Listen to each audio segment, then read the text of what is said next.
Assalamualaikum warahmatullahi wabarakatuh.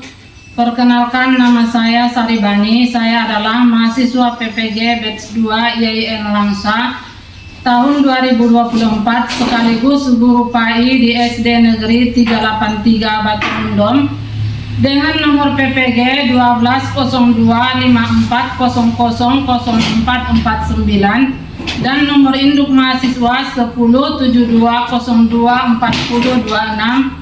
Hari ini akan melaksanakan uji kompetensi dengan judul Surah At-Tin. Sekian, selamat menyaksikan. Assalamualaikum warahmatullahi wabarakatuh.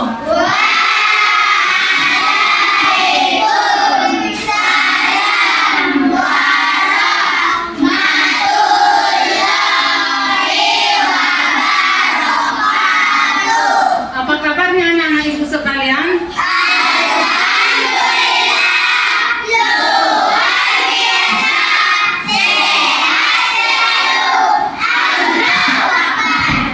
alhamdulillah ya, hari ini semuanya dalam keadaan sehat dan kita masih diberikan kesempatan dan kesehatan untuk dapat mengikuti pelajaran. Coba periksa, kita cek dulu kebersihan. Coba periksa samping kiri kananmu. Di bawah mejamu apa masih ada sampah? Berarti sudah bersih ya? Salah satu kewajiban kita di sekolah itu menjaga kebersihan. Siapa yang nggak hadir hari ini, nak?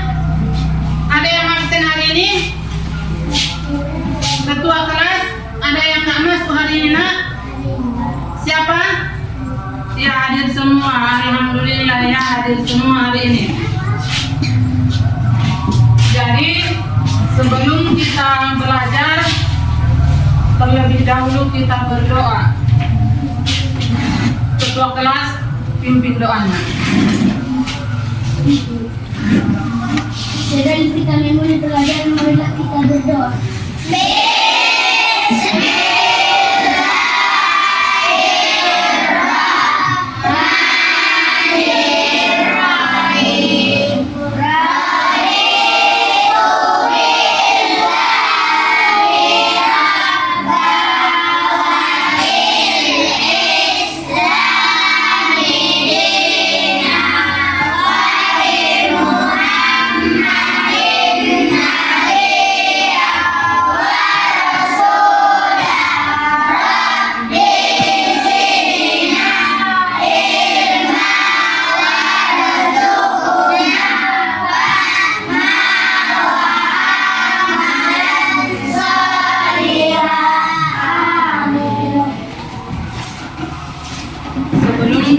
Belajar, ada baiknya kita menyanyikan salah satu lagu wajib nasional sebagai bukti kecintaan kita terhadap negara kita. Semuanya berdiri. Lagunya Garuda Pancasila ya.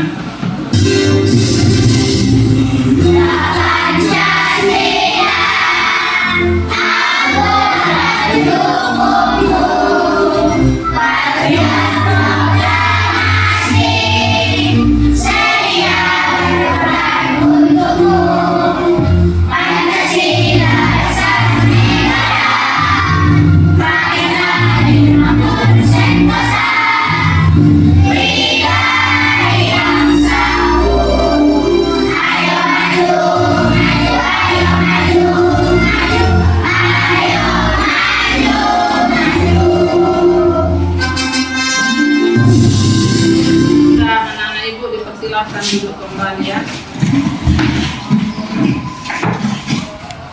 Jadi pelajaran kita hari ini itu tentang surah At-Tin. Surah apa tadi Bu bilang? At-Tin. Surah At-Tin. Jadi tujuan pembelajaran kita pada hari ini diharapkan peserta didik dapat membaca surah At-Tin dengan benar dan dapat membacanya dengan tartil sesuai dengan aturan tajwid ya. Kemudian peserta didik mampu memahami pesan yang terkandung dalam surah At-Tin. Sebelumnya ibu ingin bertanya, apa anak-anak ibu pernah mendengar surah At-Tin? Pernah mendengar surah At-Tin? Berapa ayat surah At-Tin? Siapa yang tahu? Dan di mana diturunkan? 8 ayat diturunkan di Makkah. Iya, surah At-Tin terdiri dari 8 ayat dan diturunkan di kota Makkah. Ya. Kemudian siapa yang bisa membacakan surah At-Tin? Ada nggak di sini yang sudah hafal surah At-Tin? Sudah hafal nggak surah At-Tin? Coba bacakan. Berdiri ya. Bismillahirrahmanirrahim. Wat-tini waz-zaitun, wat-turi sini wa hadha baladin karim. Laqad khalaqnal insana fi ahsani taqwim. Thumma radadnahu asfala safilin. Lillazina amanu wa amilus solihati falahum ajrun ghairu mamnun. Wa ma yukazzibuka ba'du biddin. Alaysa Allahu biahkamil hakimin. Iya, bagus. Tepuk tangan dulu. Ya, gitu ya. Pelajaran kita hari ini surah At-Tin. Jadi di sini ada gambar. Coba perhatikan, di sini ada gambar dua buah. Ada gambar dua buah. Ini pelajaran kita hari ini. Surah At-Tin. Tadi kawan sudah bilang surah At-Tin itu Wat-tini demi buah tin dan buah zaitun. Ini gambar yang dua ini adalah gambar buah tin dan buah zaitun. Ya, gambar buah tin dan buah zaitun ya. Jadi katanya surah At-Tin diambil dari kata tin yang terdapat pada ayat pertama. Dan surah At-Tin merupakan surah yang ke-95 ya. Surah yang ke-95 di dalam Al-Quran. Dia terdiri dari 8 ayat dan diturunkan di kota Makkah. Bu, ada nggak surah yang diturunkan di kota Madinah? Ada. Surah namanya adalah surah Madaniyah. Jadi kalau surah At-Tin ini diturunkan di kota Makkah. Misalnya apa Bu ciri-ciri surah Makkiyah? Surahnya pendek-pendek. Ini dia salah satunya, surah At-Tin ya.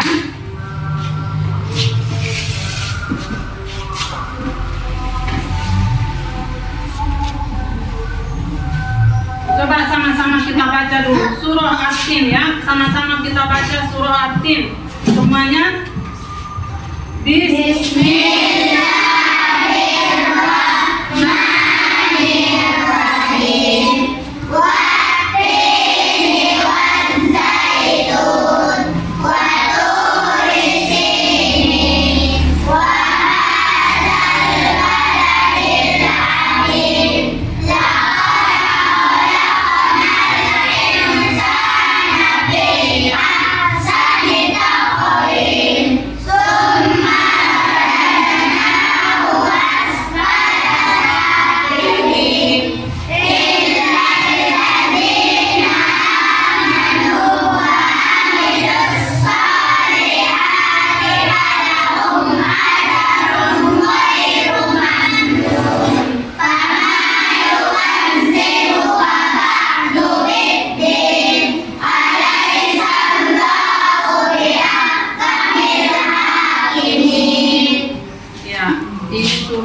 Ya.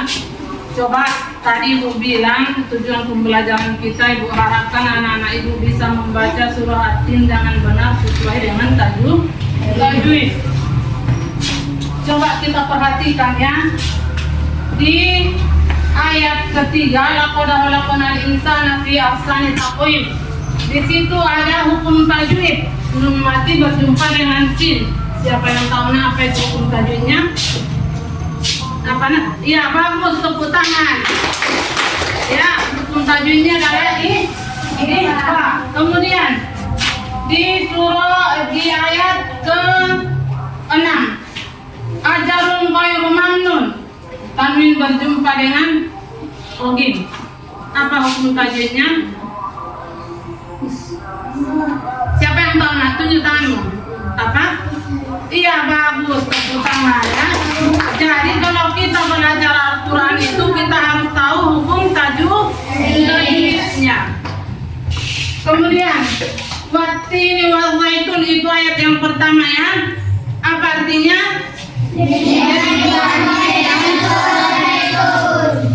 Demi buah tin dan buah zaitun. Kemudian waturi sinin. Ini gunung Sinai ini adalah gunung di mana Nabi Musa berkata-kata dengan Allah. Ya, di situ dikatakan wa kallamallahu Musa taklima, itu di bukit Tursina atau bukit Sinai ya. Kemudian di ayat yang ketiga, ayat yang ketiga dan demi negeri yang aman ini. Yang keempat apa? Ayat keempat, laqad sungguh kami telah menciptakan manusia katanya dari bentuk yang sebaik-baiknya. Di antara sekian banyak makhluk yang Allah ciptakan, bentuk yang terbaik itu adalah bentuk manusia. Ada yang membedakan kita dengan binatang? Ada. Allah telah memberikan kita pikiran. Ya, Allah katanya telah menyempurnakan. Dia memberikan kita mata, telinga, apalagi mulut, hidung, dan masih banyak ya panca indera kita. Dia juga memberikan kita, tadi membedakan kita dengan binatang atau dengan pohon-pohon. Dia memberikan kita pikiran untuk bisa membedakan mana yang baik dan mana yang buruk. Itu bedanya. Kalau hewan diberikan nggak pikiran? Enggak. Dia bisa nggak membedakan mana yang baik dan mana yang buruk? Enggak. Jadi itu bedanya ya. Makanya dikatakannya, sungguh kami telah menciptakan manusia dalam bentuk yang sebaik-baiknya. Kemudian Allah katakan di situ, kemudian kami kembalikan dia ke tempat yang serendah-rendah.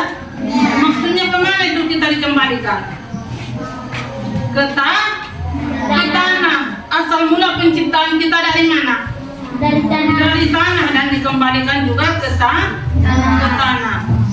Kecuali ayat yang ke-6, kecuali orang yang beriman dan yang beramal saleh, maka bagi mereka pahala yang tiada putus-putus.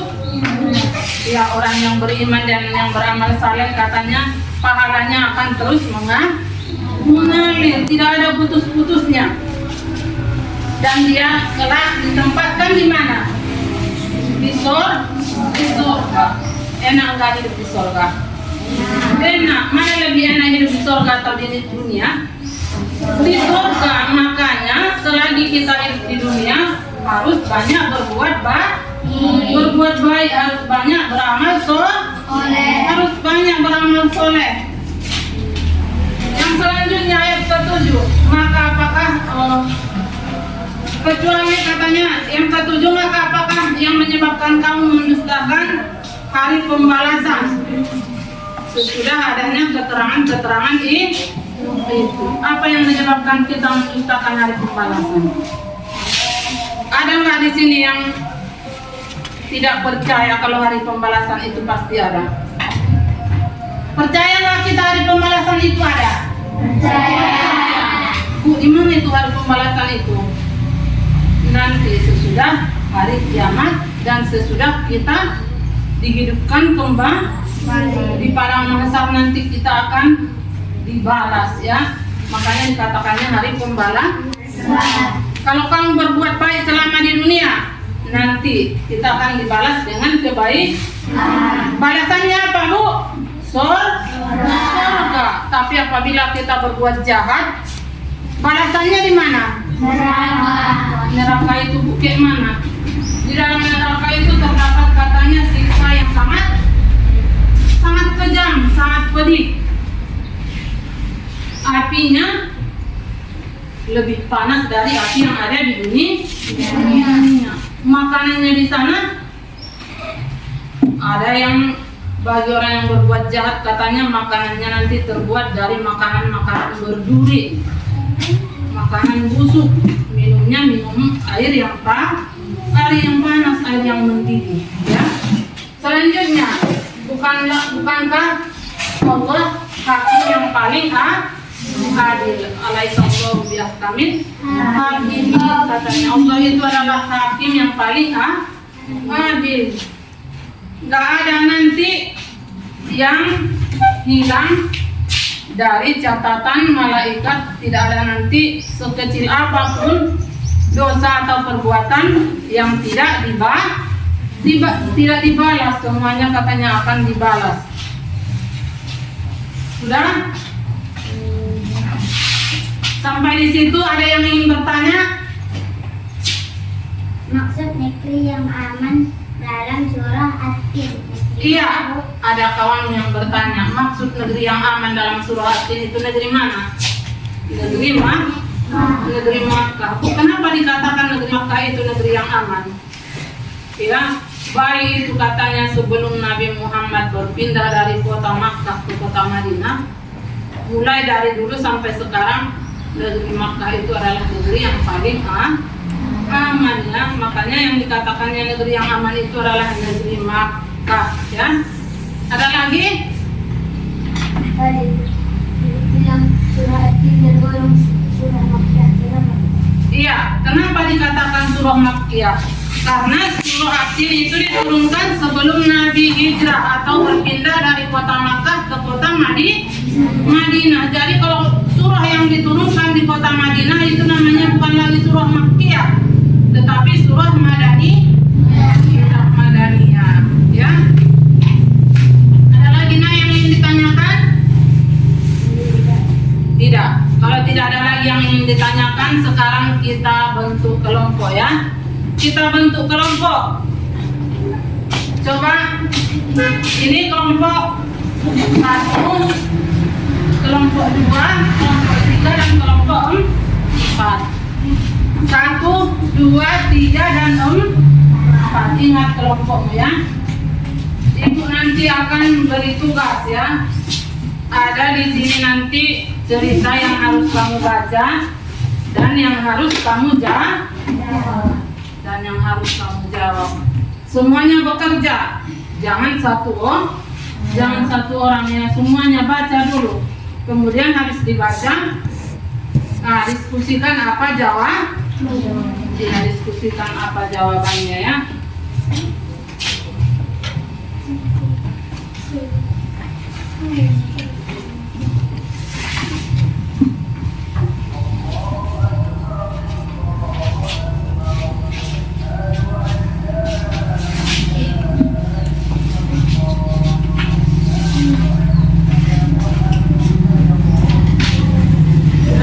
Semuanya nanti kerjakan, ya.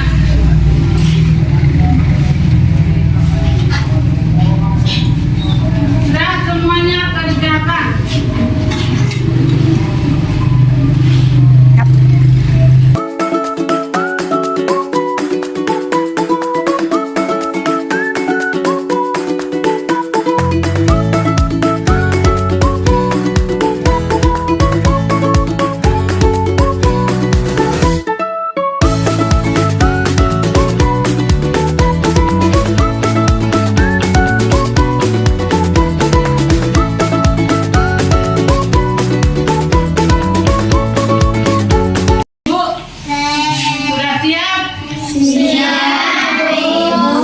Sudah bisa membacakan hasil diskusinya ke depan? Kalau sudah bisa, akan kita bacakan hasil diskusinya. Jadi tiap kelompok nanti akan membacakan hasil diskusinya masing-masing. Akan membacakan hasil diskusinya masing-masing. Kita mulai dari kelompok 1. Ya, kita mulai dari kelompok 1. Silakan kelompok 1 maju ke depan.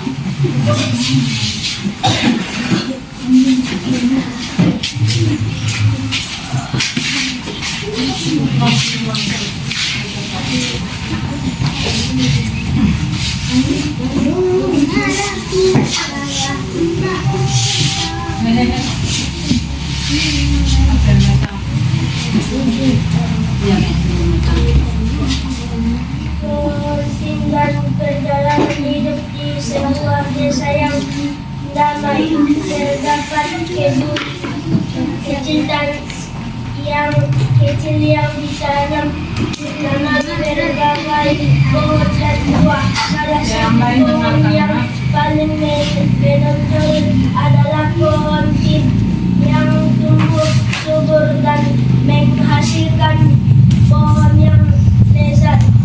Buah tin yang manis sangat disukai semua orang yang datang ke kebun itu.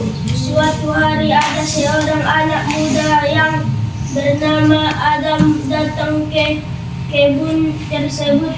Ia langsung mencicipi buah tin yang sudah matang. Rasanya yang manis membuat Adam puas menikmati buah tersebut. Adam merasa ada yang kurang. Ia berpikir, mengapa buah ini bisa tumbuh subur dan berbuah manis. Saat Adam sedang merenung, seorang petani yang merawat kebun tersebut datang.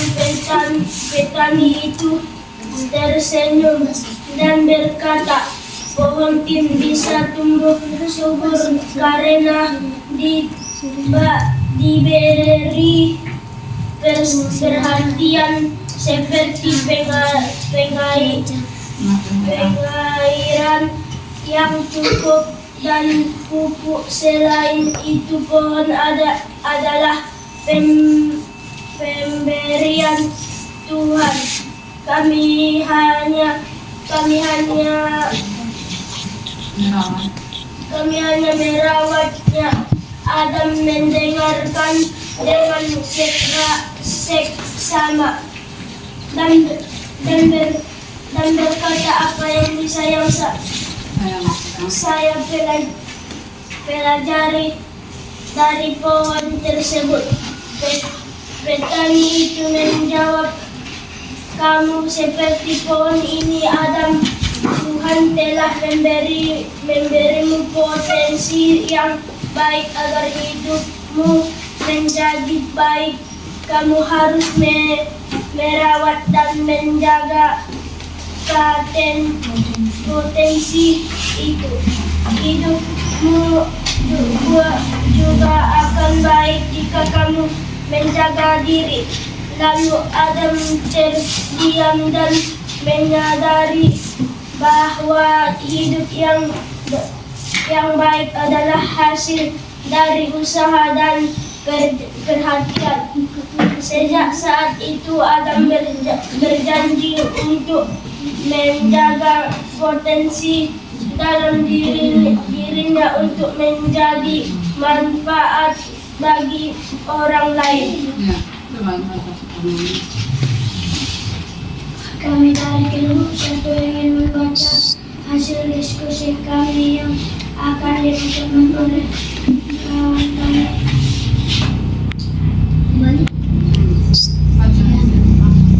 Pertanyaan.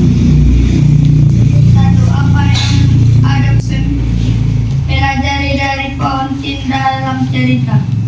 Dua, apa yang perlu dilakukan agar pohon bisa tumbuh dengan baik? Tiga, apa yang harus kita lakukan untuk menjaga potensi dalam diri kita? Satu, pohon tin rasanya manis. Dua, harus disiram dan diberi pupuk. Tiga, dengan berbuat baik. Ya. Tepuk tangan untuk kelompok satu. Untuk kelompok satu. Ya. Nanti dikatakannya pohon tin itu rasanya manis. Selain pohon tin rasanya manis, apalagi pohon tin itu baik untuk kesehatan tuh. Ya, kita lanjutkan kelompok dua. Silakan maju kelompok dua.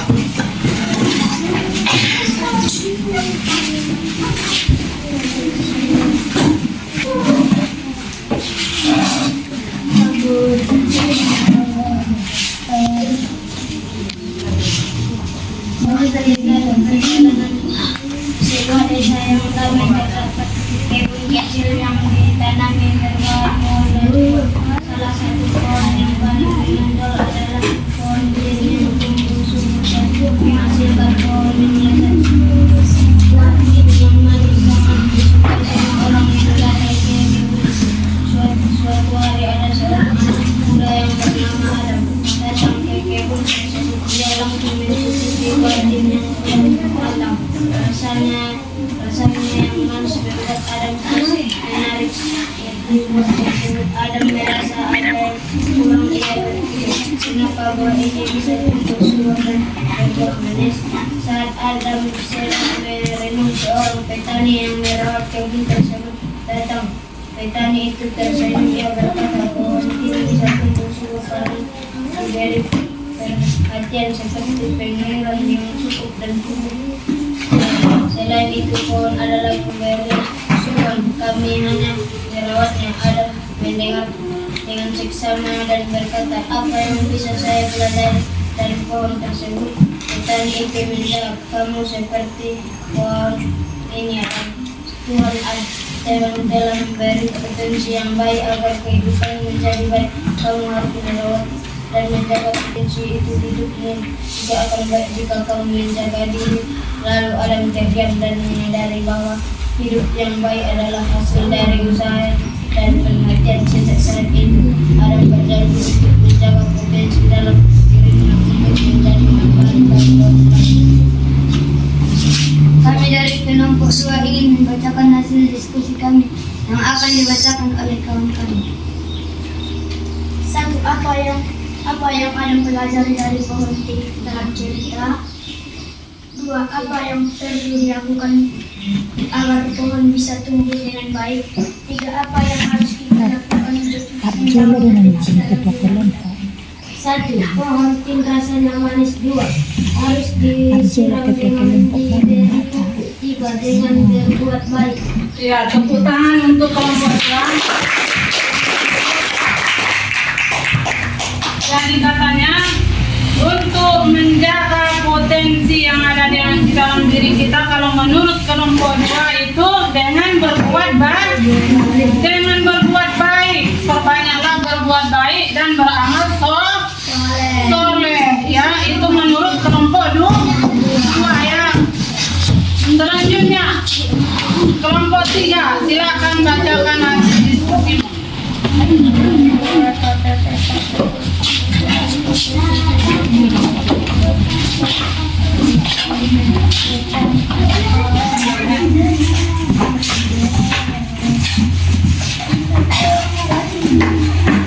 Dari kelompok 3 ingin membacakan hasil diskusi kami yang akan dibacakan oleh kawan kami, Kiara.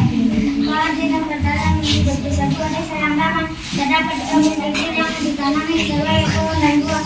Salah satu pohon yang paling menonjol adalah pohon tin yang tumbuh subur, menghasilkan pohon yang lebat. Buah tin yang manis sangat disukai semua orang yang datang ke kebun itu.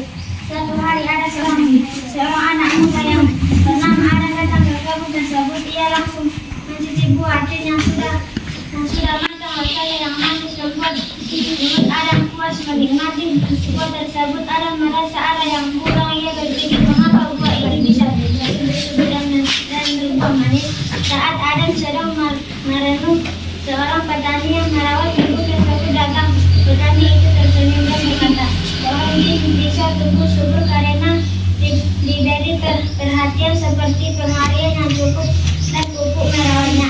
Adam mendengarkan dengan seksama dan berkata, apa yang bisa saya pelajari dari pohon tersebut? Petani itu menjawab, kamu seperti pohon ini, Adam. Tuhan telah memberi potensi yang baik agar hidupmu menjadi baik. Kamu harus merawat dan menjaga potensi itu. Hidupmu juga akan baik jika kamu menjaga diri. Lalu Adam terdiam dan menyadari bahwa hidup yang baik adalah hasil dari usaha dan perhatian. Sejak saat itu Adam berjanji untuk menjaga potensi dalam dirinya untuk menjadi manfaat dari orang lain. 1. Apa yang Adam pelajari yang dari pohon ini ada dalam cerita? 2. Apa yang perlu dilakukan bisa tumbuh Apa yang harus kita lakukan untuk menjaga potensi dalam diri kita? 1. Pohon tin dan nyaman. 2. Harus disiram dan diberi pupuk. 3. Jangan berbuat baik. Ya, tepuk tangan untuk kelompok 3 yang telah membacakan hasil. Ya.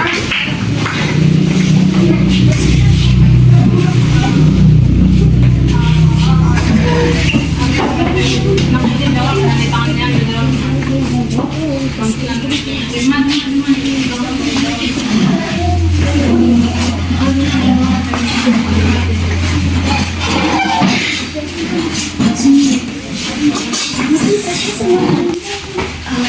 Dengarkan ya, kawan akan membacakan hasil diskusinya. Kelompok 4 akan membacakan hasil diskusinya. Dengarkan.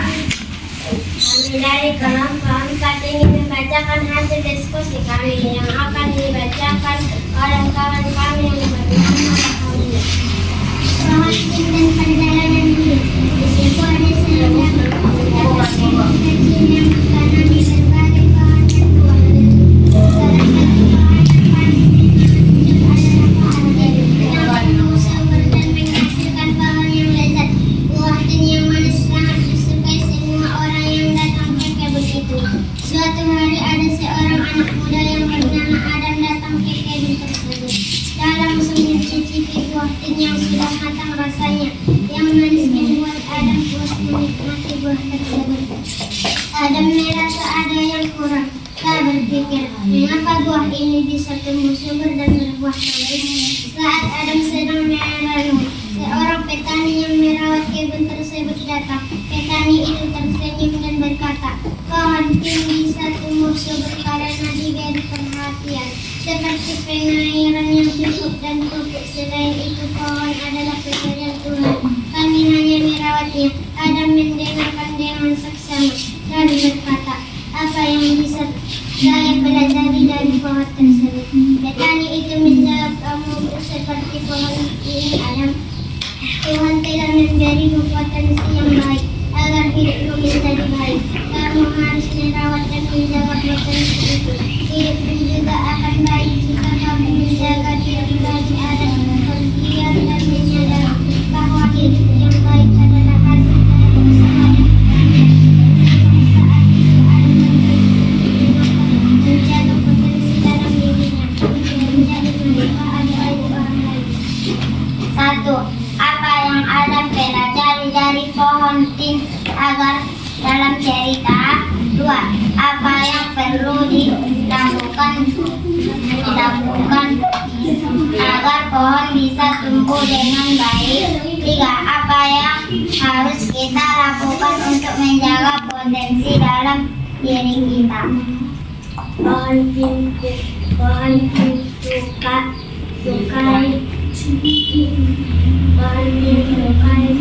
semua orang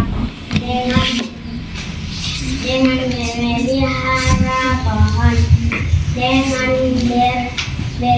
berbuat baik. Ya, kita tepuk tangan untuk kelompok 4. Silakan duduk. Tepuk tangan.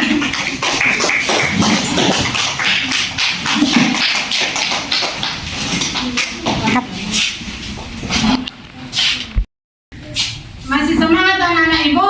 Semangat. Kurang kuat suaranya. Masih semangat anak-anak ibu? Semangat. Untuk mengembalikan semangat kita, sekarang kita akan tepuk semangat. Sudah? 1, 2, 3 ya. Tepuk 1. Tepuk 2. Tepuk 3. Tepuk 4. Tepuk 5. Tepuk fokus.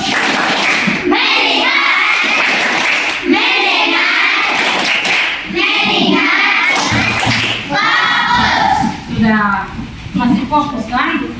Jadi, adapun makna dari surah At-Tin yang pertama di situ di ayat pertama, Allah menjelaskan di situ bahwa buah tin dan buah zaitun itu karena banyaknya manfaat dan buahnya. Di situ Allah bersumpah demi buah tin dan buah zaitun. buah tin dan buah zaitun ini katanya buah banyak manfaatnya untuk kesehatan. Yang ayat kedua Allah menjelaskan demi Bukit Sinai. Bukit Sinai tadi adalah bukit di mana Nabi Musa pertama kali menerima wahyu. Bukit pertama kali Nabi Musa menerima wahyu, di bukit itulah Nabi Musa diangkat menjadi Rasul ya. Di ayat ketiga Allah menjelaskan dan bersumpah demi negeri yang aman ini. Berarti negeri apa tadi? Aku bilang negeri yang aman. Negeri Makkah ya. Di ayat keempat Allah menjelaskan bahwa Allah telah menciptakan manusia itu dari tanah atau dari dia menciptakan manusia itu dalam bentuk yang paling baik. Jadi manusia katanya sebagai makhluk harus mempergunakan akal dan pikirannya. Melalui ayat ini Allah mengatakan, Dia mengingatkan manusia untuk senantiasa bersyukur kepada Allah ya. Masih ada yang ingin ditanyakan? Ada yang ingin bertanya? Tidak. Jadi kalau tidak ada yang ingin bertanya, di sini Ibu mau meminta kepada anak-anak Ibu, kepada anak kami Rafi untuk membacakan surah At-Tin ayat 1 sampai 3. Coba anak berdiri dan silahkan baca surah At-Tin ayat 1 sampai 3.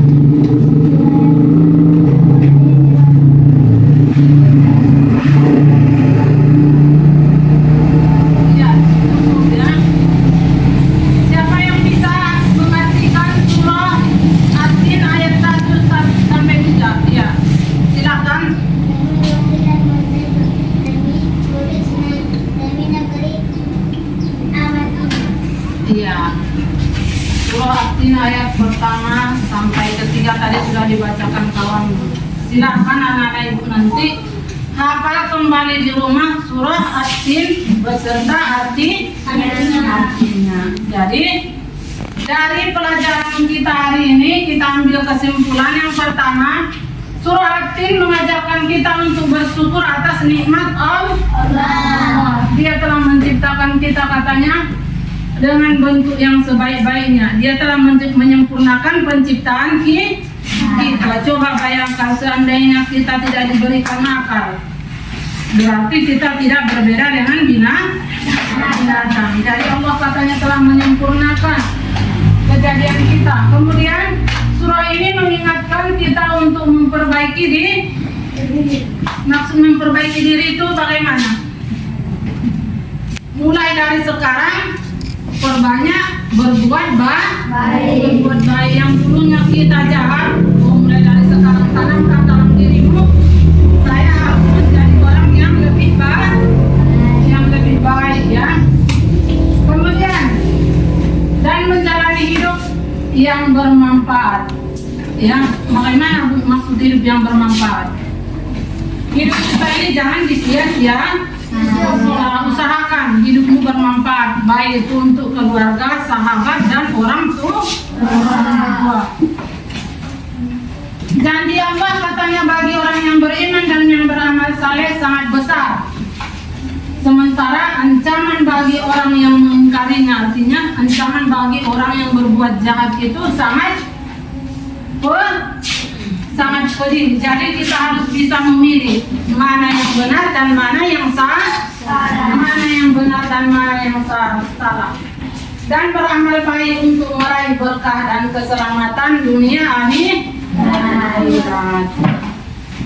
Sudah sampai di situ nak, kita cukupkan pelajaran kita pada hari ini. Yang tadinya kita mulai dengan ucapan bismillah, dan sekarang kita akhiri dengan ucapan alhamdulillahirrahmanirrahim. Assalamualaikum warahmatullahi wabarakatuh.